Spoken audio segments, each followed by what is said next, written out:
So I took this solenoid out and replaced it and put it on that one, and my spark started up, which tells me I have a bad starter.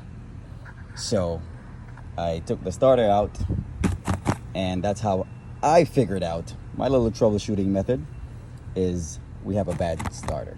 So that's a little method for you guys to troubleshoot. If you have two, that's how you can troubleshoot to make sure it's not the starter solenoid but the starter.